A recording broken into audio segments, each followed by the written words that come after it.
अस्सलामुअलैकुम वरहमतुल्लाहि वबरकातुहू। सुलेमान अहमद आपसे मुखातिब हूँ और ये हमारी मासूम शाह सीरीज़ चल रही है। तो क्विकली मैं इस सीरीज़ का तारुफ करा दूँगा और फिर हम चलेंगे आगे। बेसिकली मासूम शाह एक फ़िक्शनल कैरेक्टर हैं, एक फैमिली मैन हैं और वो चाहते थे कि अपनी ज़िंदगी के अंदर तब्दीली लेके आएँ, बैलेंस लेके आएँ, विजन्स लेके आएँ, मीनिंग लेके आएँ और अपनी बेगम साहिबा बच्चों में चेंज लेके आएँ। वो चाहते थे कि उनकी बेगम और उनके वालदा के दरमियान फ्रिक्शन था उसको ख़त्म करें और वो चाहते हैं कि वो मूव कर जाएं फ्रॉम डिफेंस टू क्या कहते हैं शरफाबाद, और वो चाहते थे कि उनकी बहन की शादी हो जाए। तो एक फैमिली की कहानी है मासूम शाह।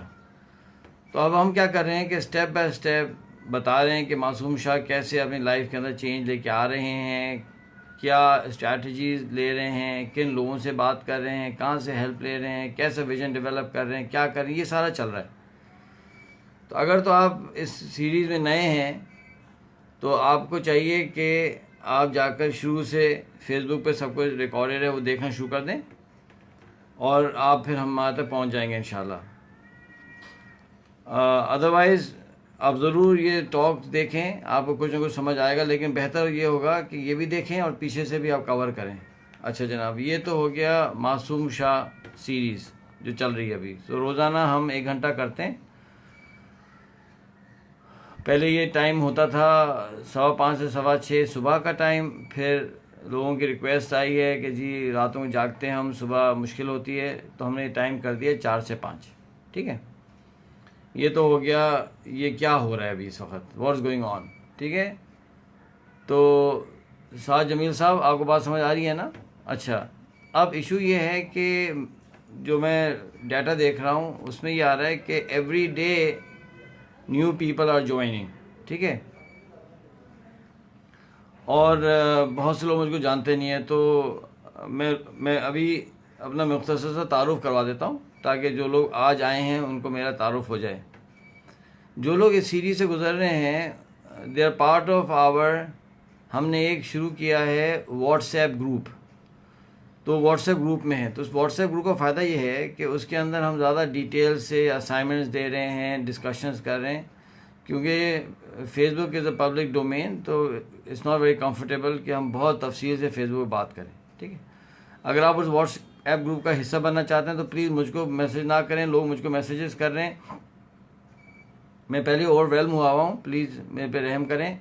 आप मुझको मैसेज ना करें, आप मैडम शिजा राना साहबा को मैसेज करें और उनका नंबर जो है वो अभी आ जाएगा।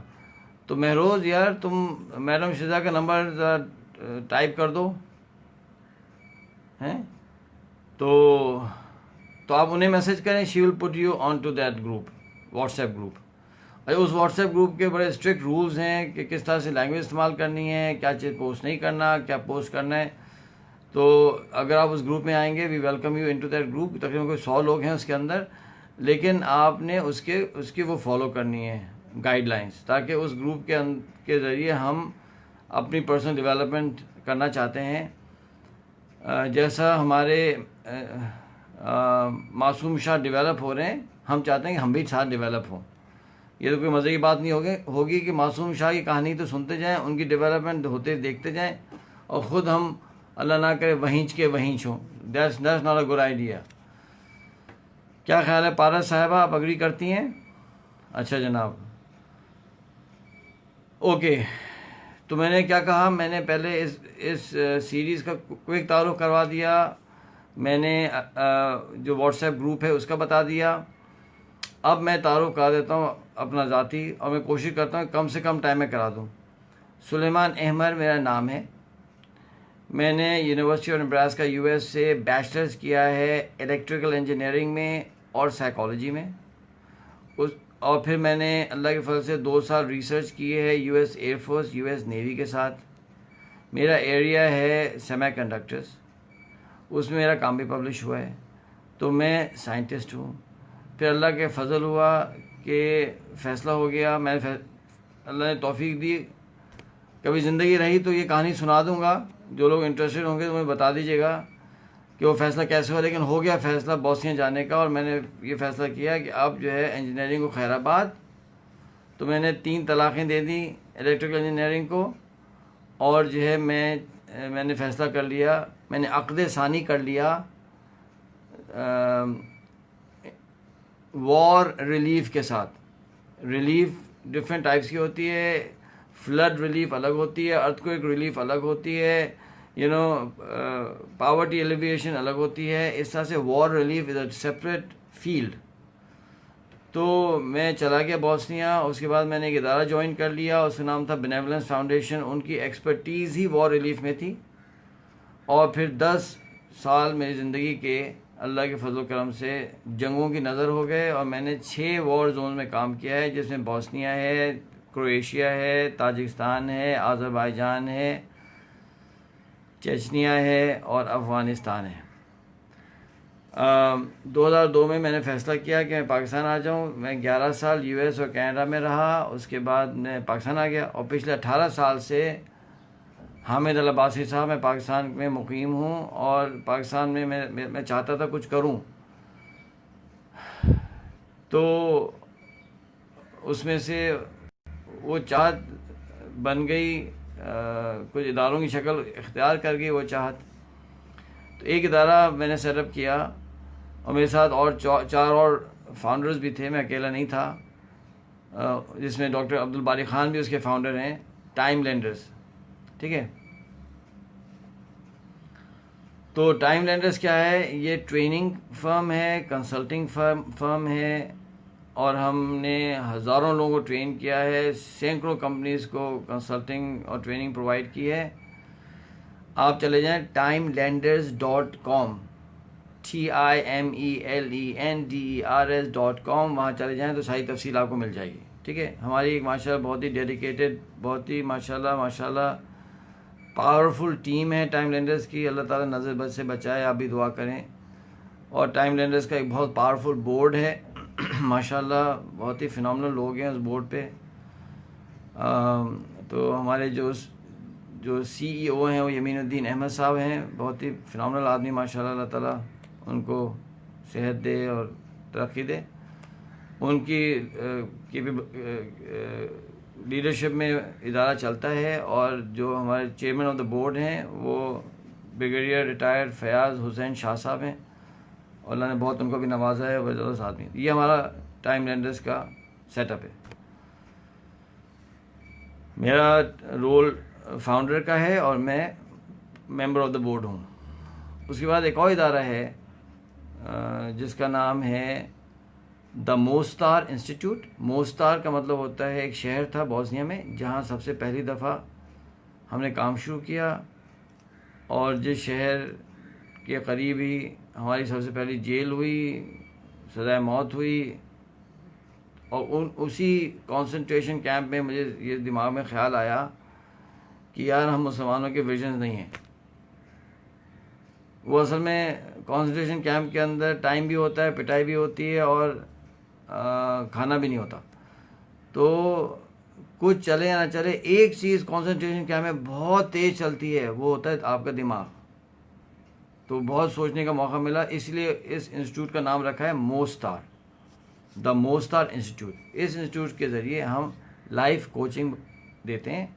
दुनिया भर से लोग हमारे पास आते हैं, हम उनको टाइम देते हैं, उनको हेल्प करते हैं, उनको डेवलप करने की कोशिश करते हैं। ये 2 इदारे हो गए। तो मोस्तार इंस्टीट्यूट की अभी कोई वेबसाइट नहीं है, और कुछ अरसे तक नहीं होगी इंशाल्लाह। तो आपको अगर कोचिंग वगैरह का कोई इंटरेस्ट हो तो आप मुझको व्हाट्सएप करेंगे, कोई और मीडियम यूज़ नहीं करेंगे, सिर्फ व्हाट्सएप करेंगे। और मेरा नंबर है 033322933100, और आप मुझे व्हाट्सएप कर दीजिएगा, and we will try to help you. Please इस पर बहुत ज़्यादा लोड है ना, तो शायद चंद हफ्ते लगे हमें आपको रिस्पॉन्ड करते हुए, तो प्लीज़ आप बहुत सब्र से रहिएगा। अगर कोई इमरजेंसी है तो बता दें, इमरजेंसी है, अर्जेंसी है, तो I try to do something, ठीक है।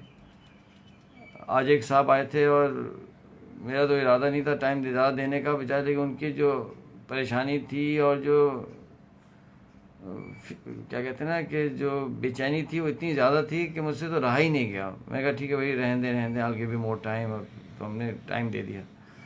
And I really felt that he was very very anxious. तो जो जो लोग इस तरह से नहीं हैं तो उनको थोड़ा सा मैं उनको टाइम कम दे रहा हूँ और उनको टाइम ज़्यादा दे रहा हूँ कि जो थोड़ा सा परेशानी में ज़्यादा हैं।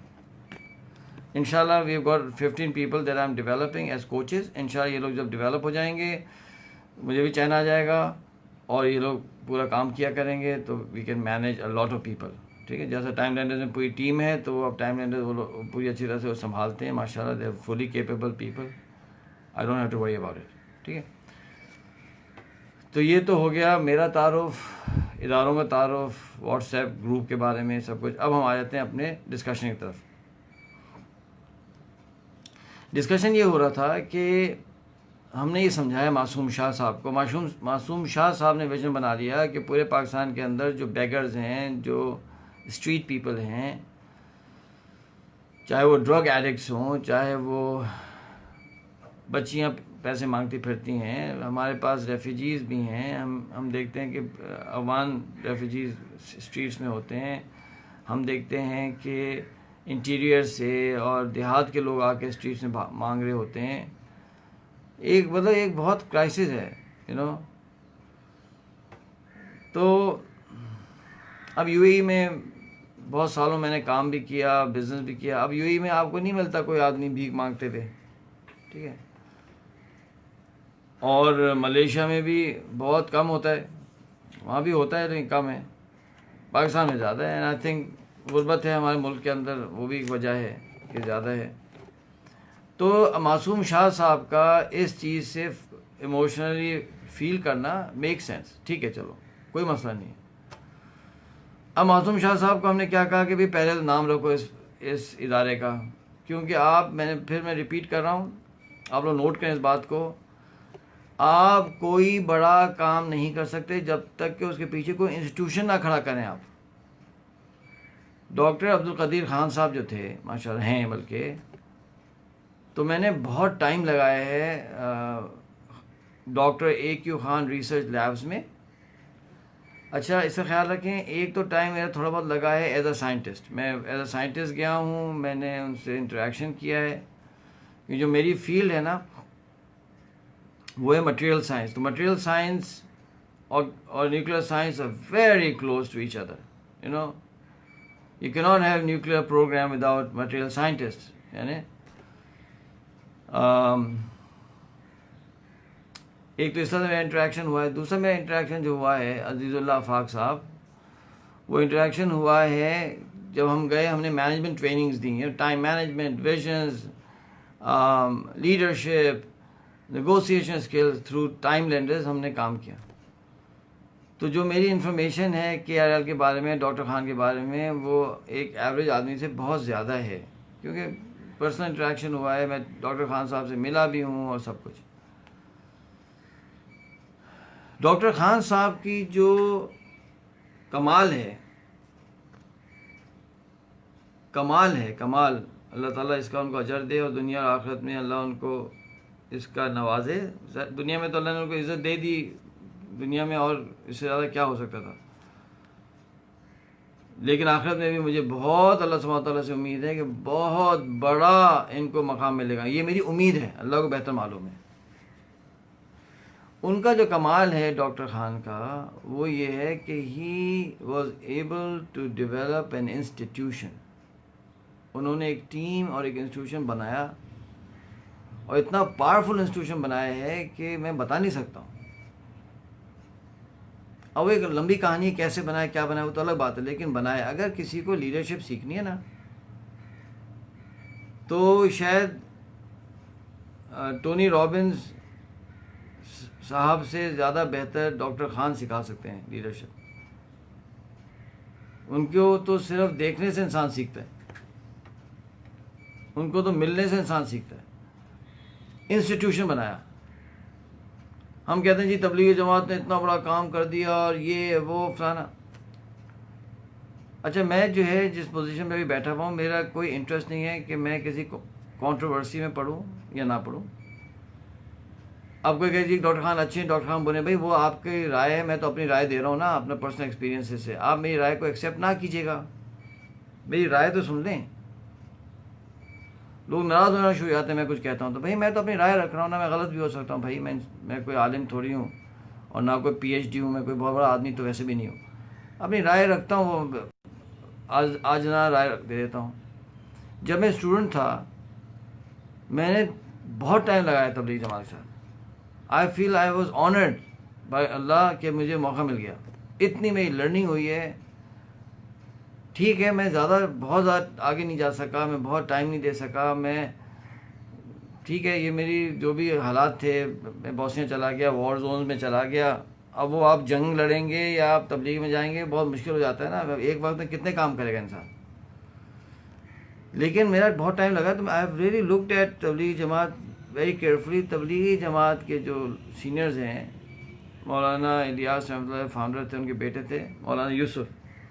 मौलाना यूसुफ साहब जो थे ना, he was an institution builder, और उन्होंने इतना पावरफुल इंस्टीट्यूशन बना दिया, इतना पावरफुल फ्रेमवर्क है कि अमेजिंग है। Tablighi Jamaat is the largest Islamic movement in the world. तो मैं दो एग्जांपल दे रहा हूँ, KRL की एग्जांपल दे रहा हूँ, तबलीगी जमात की एग्जांपल दे रहा हूँ कि इंस्टीट्यूशन बिल्डिंग हुई है ना। आप इंस्टीट्यूशन सही नहीं बनाएंगे, आप उड़ जाएंगे।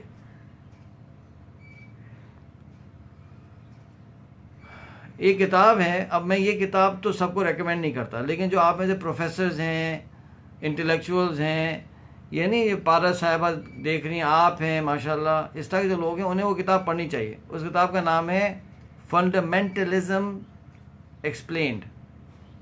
ठीक है, ये एक प्रोजेक्ट हुआ था University of Chicago, is famous for its social science programme. उन्होंने ये रिसर्च की थी कि दुनिया में जितनी फंडामेंटलिस्ट मूवमेंट्स हैं, मुसलमानों में, क्रिश्चियनिटी में, यहूदियों में, इवन आई थिंक हिंदुओं में, उनको उन्हें रिसर्च की और हर मूवमेंट पे एक चैप्टर लिखा गया। इतनी मोटी किताब है। जब मैं पढ़ रहा था यूनिवर्सिटी नेब्रास्का में, तो हमारी जो बुक स्टोर था वहाँ मिल गई गलती से मुझको।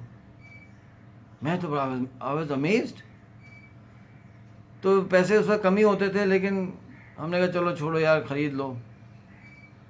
तो मैंने ख़रीद ली किताब, वो मेरे पास रही काफ़ी अर्सा, फिर पता नहीं कहाँ चली गई। उसमें तबलीगी जमात पे पूरा चैप्टर था, पूरी हिस्ट्री कैसे शुरू हुई, उसका क्या इम्पैक्ट है ग्लोबल लेवल के ऊपर, पाकिस्तान में क्या इम्पैक्ट है, इंडिया में क्या इम्पैक्ट है, फलाना। Amazing study. उसमें लिखा हुआ था, उस किताब का नाम है फंडामेंटलिज्म एक्सप्लेन्ड। मैं इसको देख भी रहा हूँ, अगर मुझे उसके एग्जैक्ट नाम मिल जाए।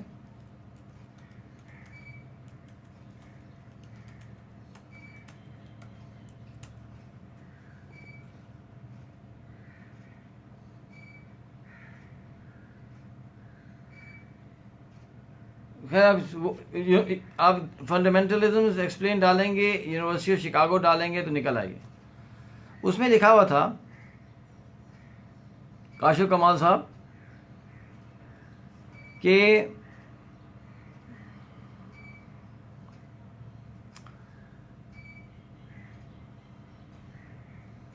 The Tablighi movement says that we do not want to participate in politics। कि तबलीगी जमात वाले कहते हैं पॉलिटिक्स में हिस्सा नहीं लेना चाहते। उसमें लिखा हुआ था, जिसे कमवेश मफहूम बता रहा हूँ, बहुत साल हो गए, उसने लिखा था be careful because for such a huge group of people to unanimously decide not to participate in politics is in itself a huge. वो ये कह रहे हैं कि भाई ये कहते तो हैं पॉलिटिक्स में हम हिस्सा ही लेते हैं, लेकिन इतने बड़े ग्रुप के लोगों को पॉलिटिक्स से पीछे करना ये खुद एक पॉलिटिकल डिसीजन है, इसके पॉलिटिकल रैमिफिकेशंस हैं। और मैं ये सोच रहा था कि हमें नहीं मालूम, हमारा एनालिसिस नहीं है अपने तबलीग जमात के बारे में जो ये गोरे बैठ के सोच रहे हैं। इसलिए जो वेस्ट के जो इंटेलेक्चुअल्स हैं they are not comfortable with Tablighi Jamaat that much because they know कि इसका क्या इश्यूज हैं। तो क्या हुआ कि एक बहुत पावरफुल पॉलिटिक इंस्टीट्यूशन बन गया। अब एक हमारे पास एक और बहुत बड़ी पर्सनैलिटी थी, अब्दुल सत्तार ईदी साहब। अब अब्दुल सत्तार ईदी साहब जो थे उनको मैं पर्सनली जानता हूँ और कुछ अरसा मैंने काम किया है ईदी फाउंडेशन में। I have been a worker of Edhi foundation, ठीक है। और ईदी साहब को मैं पर्सनली जानता हूँ। जब हम बॉसी में थे हमने उन्हें इनवाइट किया था, वो आए थे, हमारे साथ ठहरे थे। We travel together, we live together for some time, you know, few weeks whatever. I know him very close. ये भी अल्लाह का फजल है, अल्लाह ने मौका दे दिया उनके साथ। और इसमें कोई शक नहीं है कि यार he was a phenomenal man. मतलब अब्दुल सत्तार ईदी साहब आम आदमी नहीं थे, बहुत बहुत बहुत बहुत बड़े आदमी थे। मुझे याद है ये फर्स्ट टाइम वो आए, हम क्रोएशिया में थे, तो मुझे फ़ोन आया फ्रॉम न्यूयॉर्क कि जी हम चाहते हैं ईदी साहब आएँ, आपके बारे में पता चला है, क्या आप उन्हें रिसीव कर सकते हैं, उन्हें बॉस्निया ले जा सकते हैं। मैंने कहा ठीक है। उन्होंने कहा कि हमारे पास मिलियंस ऑफ डॉलर जमा हो चुके हैं, समझे ना। उन्होंने कहा कि हमारे मिलियन डॉलर जमा हो चुके हैं, चूँकि हमारे पास कोई एक्सेस नहीं है बॉस्निया का, वो पैसा पड़ा हुआ है। तो मैंने ये सोचा, मैंने और बादशाह अली ने सोचा यार बुला लो, हम तो छोटे लोग हैं, अगर हम ईदी साहब को बॉस्निया लेके चले जाएंगे और ये पूरा देख लेंगे, रास्ता खुल जाएगा, तो वो मिलियन डॉलर आ जाएंगे ना। मेरे पास तो मिलियंस नहीं हैं, लेकिन ईदी साहब के पास तो पड़े हुए अकाउंट्स में अभी। तो हमने कहा ठीक है भेज दें। अब जनाब ये पर्सनल कहानी है, लोगों को नहीं पता चले, इस बहाने आप लोग सुन लीजिएगा, क्योंकि ईदी साहब को सब जानते हैं। तो हुआ ये कि वो बताए इस डेट को आएंगे। तो अब्बास जो था हमारा दोस्त अब्बास अली, वो वी वर ऑल्सो बिजी, तो वो कहीं बिजी था। तो उसने कहा कि हमने डिसाइड किया कि दोनों को जाने की ज़रूरत नहीं है, एक बंदा जाके पिकअप कर ले एयरपोर्ट से। एयरपोर्ट जो था वो हम जहाँ रहते थे उसका नाम था क्रिलो। क्रिलो वॉज 30 किलोमीटर्स फ्रॉम स्प्लिट जो शहर था, और जो एयरपोर्ट था वो स्प्लिट से फर्दर नॉर्थ था, तो कम से कम कोई 45 किलोमीटर्स होगा एयरपोर्ट। तो हमने अपनी वैन निकाली, रेड वैन थी मेरे पास, और हम चले गए एयरपोर्ट। अब मैं इंतज़ार कर रहा हूँ, क्या देखता हूँ कि जनाब वो ईदी साहब आए, वही काला मलेशिया का शलवार कमीज़ और चप्पलें, बगल में कुछ था। तो मैंने उनसे कहा कि ईदी साहब वो दे दीजिएगा, आपका ना बैगेज क्लेम टैग दे दें, मैं आपका सूटकेस ले लेता हूँ। तो कहते हैं नहीं सूटकेस तो नहीं है मेरे पास। तो मैंने कहा आपके पास सामान नहीं है? कहते हैं सामान की ज़रूरत ही नहीं। ये तो पहले हम चकरा गए यार। हम तो ये समझते थे कि हम बड़े आसमान से उतरे हुए, अल्लाह माफ़ करे, कि हमने हर सब कुछ बेच बाज कर, लेकिन एक बहुत बड़ा बैकपैक था मेरा, जिसमें मेरे पास जीन्स थी, शर्ट्स थी, चीज़ें थी, जूते थे। और मैं बड़ा समझता था कि यार देखो मैंने सब कुछ छोड़ दिया, मेरा पूरा सरमाया ज़िंदगी का एक बैग में, एक बैकपैक में। तो मैं अपने आप को बहुत बड़ा समझता था, अल्लाह माफ़ करे। हम अपने आप को कुछ समझते थे, इतना बड़ा बैकपैक था, समझे ना। वो नहीं होता जो ट्रैकिंग में लोग करते हैं, माउंटेनियरिंग में होता, ऐसा बैग था, बहुत इतना बड़ा था, उसके सारा सामान था। कैंची, ये वो, toothbrush, shoes, undergarments, you know, ये जो होती है ना, ये क्या कहते हैं उसको, पेट्रोलियम जेली, और शेविंग का सामान, और टॉर्च, समझे ना, इस तरह की चीज़ें थी। हाँ, एक और चीज़ भी थी हमारे पास, ये है बुलेट प्रूफ वेस्ट, वो भी रख ली थी हमने खरीद कर।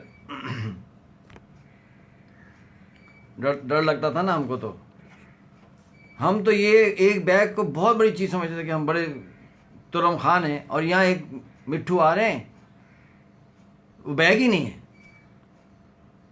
अच्छा जी, ठीक है। अब जब हम जब निकलने लगे तो मैंने नोट किया, अच्छा चिली थी वेदर, विंटर्स थे ना, winters in Croatia are not very cold but they are chilly. तो मैंने कहा यार ये तो इनको शायद पता ही नहीं होगा कि सर्दी है यार क्रोएशिया में, जैकेट के बगैर आ गए हजरत। फिर हमारे सामने एक और था पोनी, यार हम तो, आई वॉज 20, भूल गया मैं, 25 आई थिंक। अब हमारे सामने, हम तो जवान हैं, हम तो यंग हैं। तो मैंने कहा कि अपनी जैकेट उतारना शुरू कर दी। मैंने कहा हजरत एक काम करें कि आप ये जैकेट ले लें, सर्दी है बाहर। क्या, नहीं नहीं नहीं, मैं जैकेट तो इस्तेमाल ही नहीं करता, मुझको सर्दी नहीं लगती।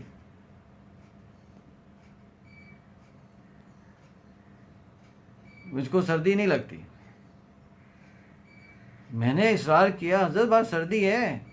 क्या बेटा, मैं बता तो रहा हूँ मुझे सर्दी नहीं लगती, मुझे ज़रूरत। चलो ठीक है। खैर गए, गाड़ी में बैठे, माशा हीटर अच्छा था, हीटर ऑन किया। मेरे पास वो थी, ये रेड कलर की फोर्ड, नई फोर्ड की वैन थी, जो कि इट्स अ 18 सीटर, नहीं 18 सीटर नहीं, 13 सीटर फोर्ड वैन। जर्मनी से हमने कोई लेके आया था, हमने ख़रीदी थी। हमने खैर अपनी फोर्ड वैन में बिठाया, घुमाई गाड़ी, हीटर ऑन कर दिया। अब घर पहुँचे।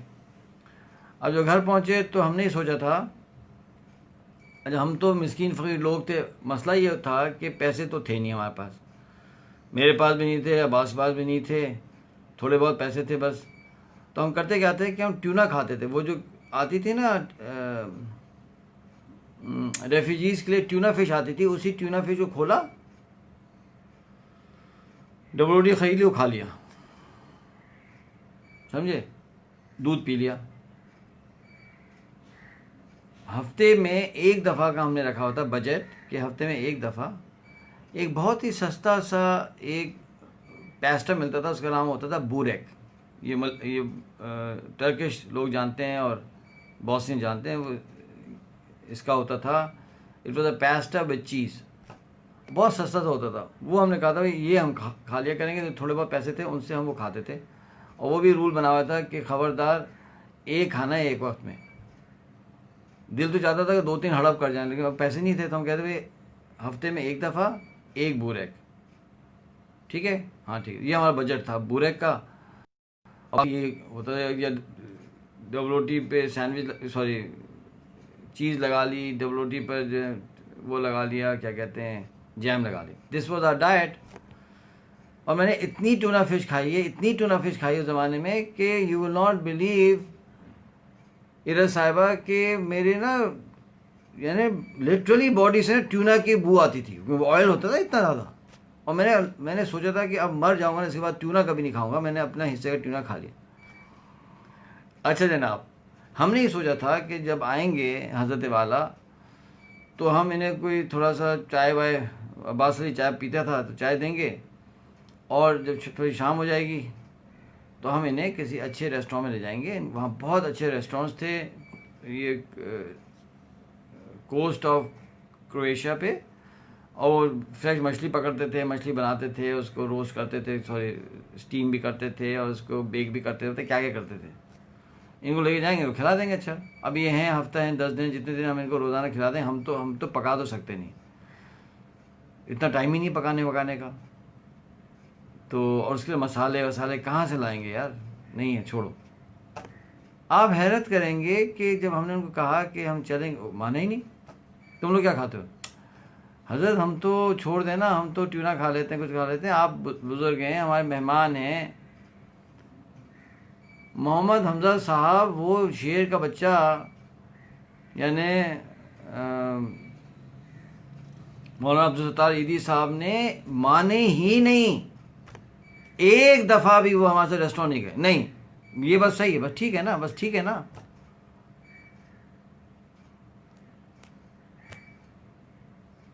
चलो वो एक शेर याद आ रहा है, सुना दूं? इज़हार हुसैन साहब, शेर याद आ रहा है, ऐसे रहे या कि वैसे रहे, वहाँ देखना है कि कैसे रहे, हयाते दो रोज़ा का क्या ऐशो गम, मुसाफिर हैं बस जैसे तैसे रहे।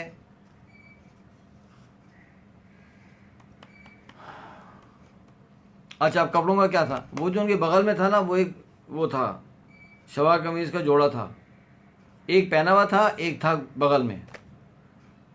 अब मैंने सोचा कि अब होगा क्या, कैसे करेंगे मैनेज, क्योंकि नमाजी आदमी थे माशाल्लाह। अब जो लोग नमाज के पाबंद होते हैं माशाल्लाह, तो उनमें बहुत सारी खूबियाँ शायद ना होती हों, लेकिन नमाजी शख्स के अंदर तहारत होती है, अगर प्रॉपर नमाजी हो ना। ऐसे होते होंगे जो नमाजी होते हैं तहारत नहीं होती होगी, अल्लाह माफ़ करे, लेकिन मुश्किल है। कोई आदमी वाकई नमाजी होता है, कपड़ों को भी साफ़ रखेगा, अपने आप को भी साफ़ रखेगा।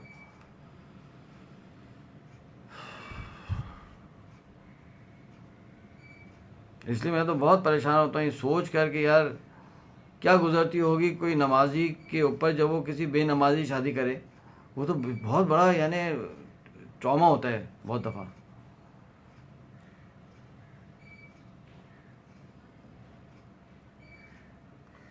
तो नमाजी आदमी थे। अच्छा, वो तो उन्होंने क्या, मैं क्या किया उन्होंने कि दूसरे दिन कपड़े बदल लिए और कहते हैं सर्फ है तुम लोगों के पास?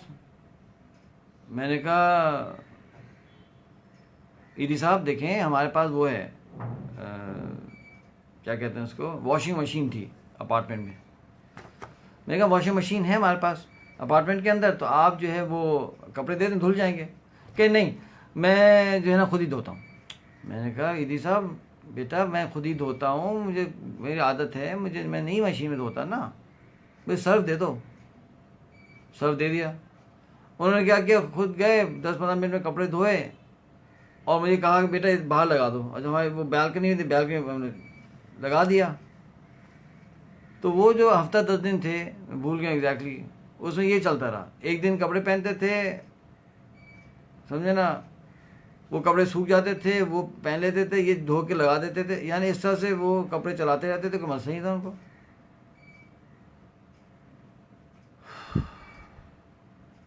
एंड ही वॉज फोकस्ड, अपनी नमाज पढ़ी, अपना ये किया, अपना सोचा। हम कहते हैं ना कि मार्क जकरबर्ग के पास एक ही तरह के शर्ट्स हैं, एक ही तरह की पैंट्स हैं। मार्क जकरबर्ग चलो हैं होगा, लेकिन ईदी साहब के टक्कर का नहीं है मार्क जकरबर्ग। ये पर्सनालिटी थी ईदी साहब की। लेकिन ये अब जरा सुने गौर से, ईदी साहब से जो गलती हुई वो ये है कि वो एक बहुत पावरफुल इंस्टीट्यूशन इस्टेब्लिश नहीं कर पाए, वो इंस्टीट्यूशनलाइज नहीं कर पाए ईदी फाउंडेशन को उस लेवल का जिसकी ज़रूरत थी। जिस वजह से मेरा तो आंखों खून के आंसू रोने का दिल चाहता था, और मुझे ये बात पता थी कि जिस दिन ईदी साहब जाएंगे ना चीज़ें नीचे आ जाएंगी, और वही हो रहा है। इसका मतलब क्या हुआ, ये जो मैंने 3 एग्जांपल दी, doctor Abdul Qadeer Khan phenomenal institution set कर गए, खामियां कोताहियाँ उनमें भी थीं और खूबियाँ बहुत थीं। उसके बाद जो है किसकी मैंने एग्जांपल दी थी,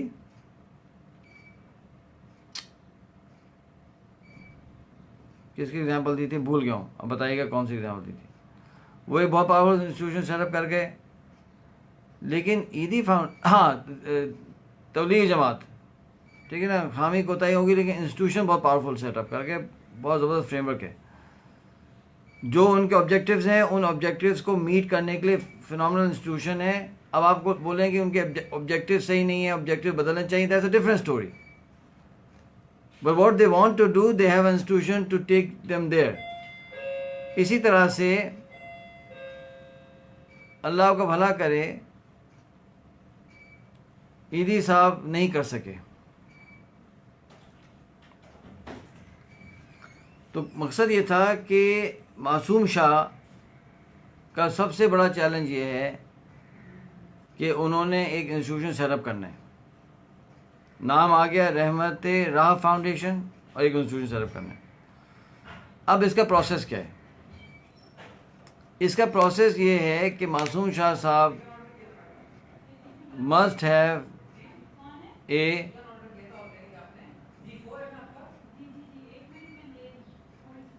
एक बहुत अच्छा इनको मेंटोर चाहिए।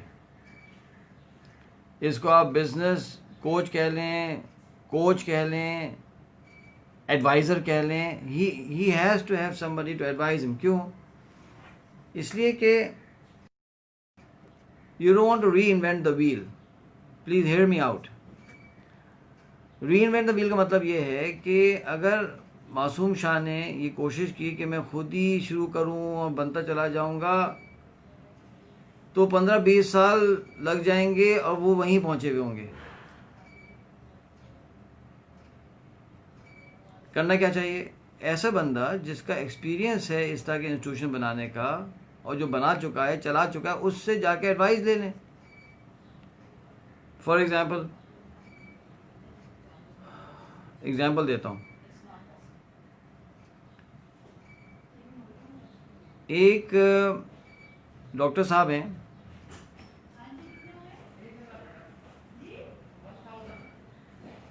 उनका नाम है डॉक्टर अब्दुल गफ़ार बिल्लू। डॉक्टर अब्दुल गफ़ार बिल्लू साहब जो हैं वो पाकिस्तान के one of the top physicians हैं माशाल्लाह से, और मैं उनको पर्सनली जानता हूँ। और एक और माशाल्लाह इस मुल्क के giant, he is a giant, ठीक है।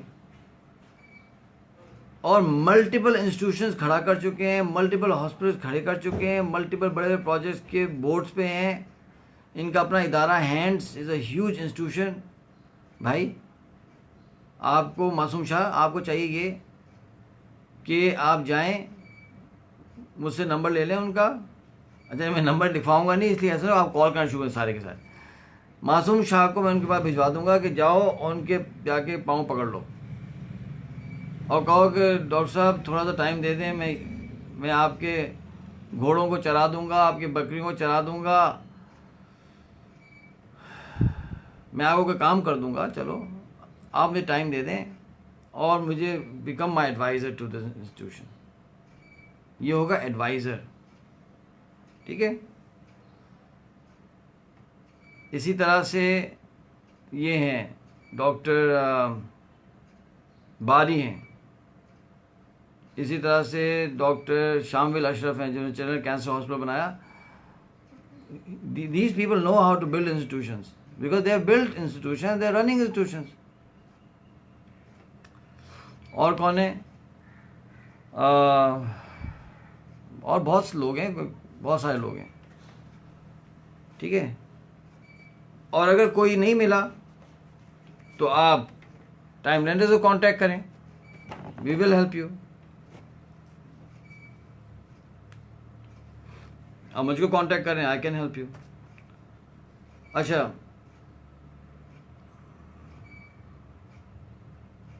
डॉक्टर जीशान होते हैं जो कि डीन हैं KSBL के। He also knows how to build institutions, माशाल्लाह, समझे ना। एक मुफ्ती अब्दुल रहीम साहब होते हैं, ये नहीं आपका जामियातुर रशीद, वो एक और जीनियस हैं इंस्टीट्यूशन बिल्ड करने में। He knows, he is very good. एक और साहब हैं मुफ्ती अदनान काका खेल के नाम से, he knows how to build institution. इस तरह के लोग सोसाइटी में बहुत सारे हैं, ठीक है ना। तो इन लोगों के पास आदमी चला जाए,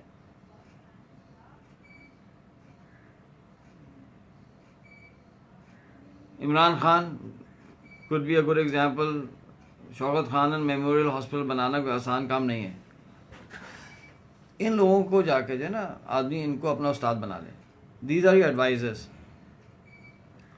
अब आया था नेक्स्ट काम। नेक्स्ट काम क्या करना है कि इन्होंने अपना अल्टीमेट पर्पस इंस्टीट्यूशन का, ultimate vision, purpose of the vision, और वो जो इंस्टीट्यूशन इम्पैक्ट क्रिएट करना चाहता है उसका विजन डेवलप होता है। इंस्टीट्यूशन जिस शक्ल का होगा उसका स्ट्रक्चर, उसका विजन डेवलप होता है, और उसके इन्फ्लुएंसर्स यानी जो इस इंस्टीट्यूशन को लेके चलेंगे उसका डेवलप होता है।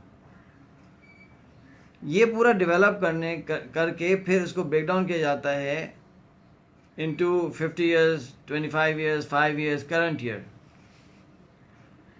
ये जो प्रोसेस हमने करना है ये मासूम शाह अकेले नहीं करेंगे, बल्कि मासूम शाह साहब क्या करेंगे कि कोई 4-5 लोगों को ढूंढेंगे जिनका सिमिलर किस्म के एस्पिरेशन होंगे। फॉर एग्ज़ाम्पल हो सकता है कि इनकी बेगम साहिबा ज्वाइन करना चाहें इस काम को, हो सकता है इनके कोई पड़ोस में हो, कोई दोस्त हो, कोई रिलेटिव, जिनकी दुमों में आग लगाएंगे और दुमों में आग लगाकर कहेंगे भाई इस काम में मेरे साथ आ जाओ। इस तरह से 4-5 लोग कम से कम जमा कर लेंगे ताकि काम डिस्ट्रीब्यूट हो जाए। उसके बाद मासूम शाह साहब क्या करेंगे, ये जो 4-5 लोग हैं, इन 4-5 लोगों की 2 वर्कशॉप्स इन्होंने करवानी है कम से कम। एक को कहते हैं स्ट्रेटेजिक विजन्स वर्कशॉप, चाहे ऑनलाइन हो या ऑफलाइन हो, वो करवानी है, और स्ट्रेटेजिक टाइम मैनेजमेंट वर्कशॉप करानी है। ये 2 वर्कशॉप जब करवा देंगे तो ये लोगों के जो इंटेलेक्चुअल फ्रीक्वेंसी वो मैच होना शुरू हो जाएगी। They will understand all of the technical concepts, they will understand how to break down the vision, they will understand what are the functions of a vision, vision के जो attributes क्या होते हैं, विजन कब कॉन्क्रीट होता है, vision कब का जो लॉफ्टीनेस लेवल क्या चीज़ होती है, ये सारा जो टेक्निकल चीज़ें हैं वो ये लोग सीख लेंगे। फिर ये जो 4-5-6 लोग हैं इन्होंने मिलकर ये डॉक्यूमेंटेशन करनी है। वो कैसे करेंगे डॉक्यूमेंटेशन? वो इस तरह से करेंगे कि वो टाइम लेंडर्स को एंगेज करेंगे, टाइम लेंडर्स उन्हें प्रोवाइड करेगी, उनको वो करेगी, क्या कहते हैं, फैसिलिटेट करेगा टाइम लेंडर्स इस तरह से कि आप जाके लिख के लेके आएँ, हमें दिखाएं, हम उनको बताएंगे स्ट्रक्चरल इश्यूज़ क्या हैं, फ्रेमवर्क के इश्यूज़ क्या हैं। इस तरह से वो करेंगे इस डॉक्यूमेंट को कंप्लीट। अब क्या हुआ कि आपके पास एक डॉक्यूमेंट आ गया, आपके पास इंस्टीट्यूशन खड़ा हो गया, रहमत राह फाउंडेशन खड़ी हो गई, उसका एक बोर्ड बन गया, ये 5-6 लोगों का, एक एडवाइज़र आ गए जो कि एडवाइस भी कर रहे हैं, और डॉक्यूमेंट भी आ गया। अब इस सारे काम में ज़ाहिर बात है टाइम भी लगेगा और पैसे भी लगेंगे, क्योंकि टाइम लेंडर्स तो फ्री नहीं करवाते काम, और ना हम कोचिंग फ्री करते हैं। ठीक है,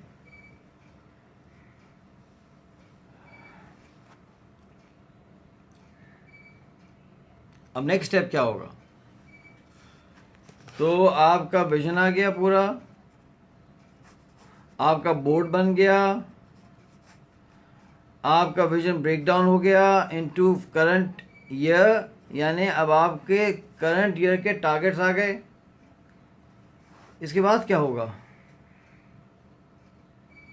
इसके बाद होगा काशिफ कमाल साहब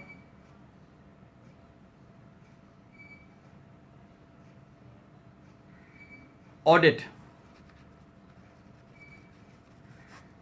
ऑडिट का मतलब क्या है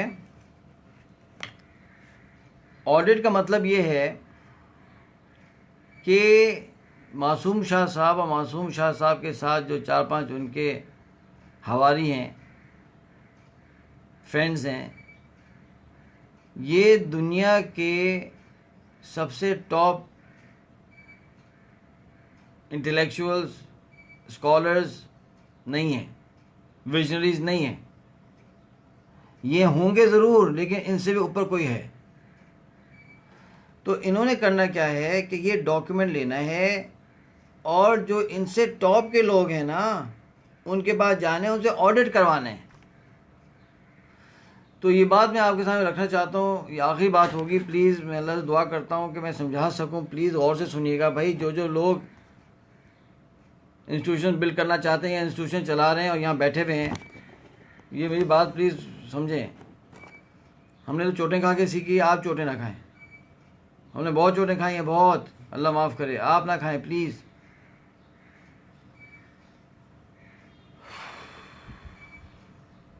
होता क्या है मोहम्मद बिलाल साहब, कि जब हम ये सारा होमवर्क नहीं करते ना, वर्कशॉप्स हो गई, ये पूरा इंटेलेक्चुअल एक्सरसाइज होगी, डॉक्यूमेंटेशन होगी, ये वो फला, जब हम ये सब काम नहीं करते और किसी बहुत बड़े आदमी पास जाते हैं मशवरा लेने, तो इसकी मिसाल ऐसी होती है कि आप एक समंदर की तरफ जा रहे हैं पानी लेने, लेकिन आपके पास कोई जार नहीं है, कोई बाल्टी नहीं है, कोई कूज़ा नहीं है। यार आप यूं जा रहे हैं पानी लेने, और जब पानी लेके आते हैं आदिल अलवी साहब, इससे पहले कि आप घर पहुंचे पानी सब जा चुका होता है, सिर्फ हाथ गीले रह जाते हैं।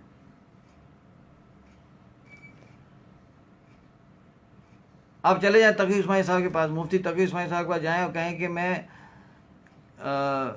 स्ट्रीट लोगों के लिए, भिखारियों के लिए कुछ करना चाह रहा हूँ, हज़रत आपकी क्या राय है? वो क्या कहें? वो कहेंगे करें, माशाल्लाह, बिस्मिल्लाह करें, चलें, अच्छी बात है, ख्याल रखें, करें, एहतियात के साथ करें, इन पर खर्च करना तो देख लें कि वो ज़कात के मुस्तहिक हैं नहीं हैं, देख लें, यही कहेंगे ना, और क्या कहेंगे? फिर हम कहते हैं तकी उस्मानी साहब से पूछा था, उन्होंने यही कह दिया बस। इसकी मिसाल ऐसी है कि आप आइंस्टाइन के पास जाके बोलें 2+2 क्या होता है, आइंस्टाइन क्या बोलेगा? बताएं क्या बोलेगा? हाफिज उजैर शाह साहब, आइंस्टाइन क्या कहेगा? बोलेगा 4 होता है। आप बोलेंगे 3+3 क्या होता है? वो कहेगा 6 होता है। फिर आप ये कहें दुनिया को कि ये तो मुझको भी पता था यार, ये कौन सा कमाल हो गया? आइंस्टाइन से पूछा 3+3 क्या होता है, उसने कहा 6 होता है, तो ये कौन सी बड़ी बात है यार, ये तो मुझको भी पता था, ये तो मुझको भी पता था, मियाँ मियाँ मियाँ मियाँ मियाँ मियाँ। आप आइंस्टाइन ये पूछें कि जनरल थियरी ऑफ रिलेटिविटी और स्पेशल थियरी ऑफ रिलेटिविटी में क्या फ़र्क है? फिर देखें कि क्या जवाब आता है। आप उसे ये पूछें कि crystalline diamond, semiconducts and amorphous diamond does not semiconduct. Why? Allah Allah. Hi.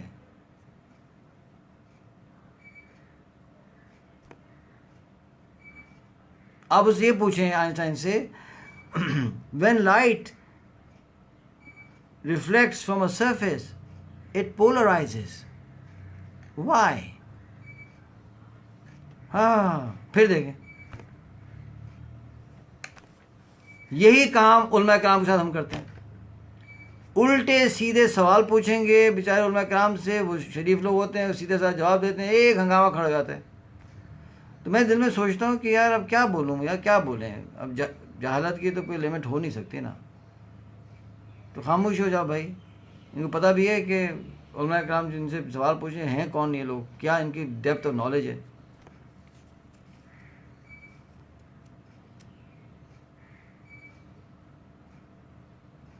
आप उलमा कराम से पूछें कि ये बताइए कि चंद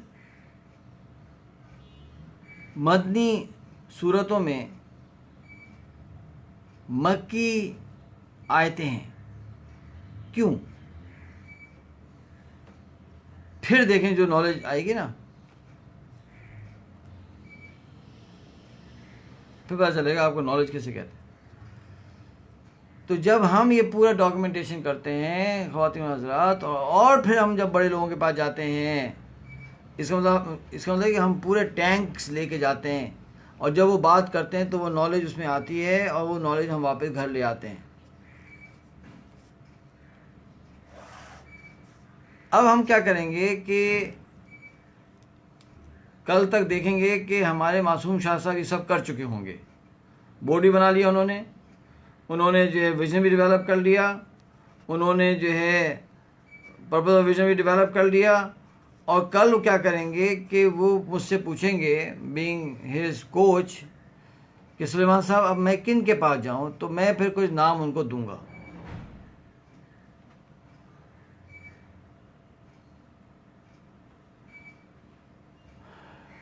और इस प्रोजेक्ट के लिहाज से मैं कल नाम बताऊंगा किन के पास जाना चाहिए। तो कल हम उनका विजन भी बताएंगे और उनके पास भेजेंगे इनको, और फिर हम देखेंगे वो लोग क्या रिस्पॉन्स देते हैं। जब ये सब कुछ काम हो जाएगा तो फिर एक्टिविटी शुरू होगी, ठीक है ना। तो आई वुड लाइक टू से thank you so very much, आपका मैंने टाइम दिया। ये एक बात चल रही थी, इस पर गौर से आप वो करें। सुलेमान अहमद मेरा नाम है, मैं फाउंडर हूँ टाइम लेंडर्स का, और मैं फाउंडर हूँ अल्लाह के फजल से द मोस्तार इंस्टीट्यूट का। और जो शिकायतें हैं चल लोगों की वो बिल्कुल बजाएँ। मैं आपसे पहले भी कह रहा हूँ, मेरे पास इतना ज़्यादा हैवी लोड आ रहा है, व्हाट्सएप मैसेजेस, ये मैसेज, वो मैं जवाब नहीं दे सकता। अब मैं कर ये रहा हूँ कि मैं उसको कोशिश कर रहा हूँ कि वो करूँ।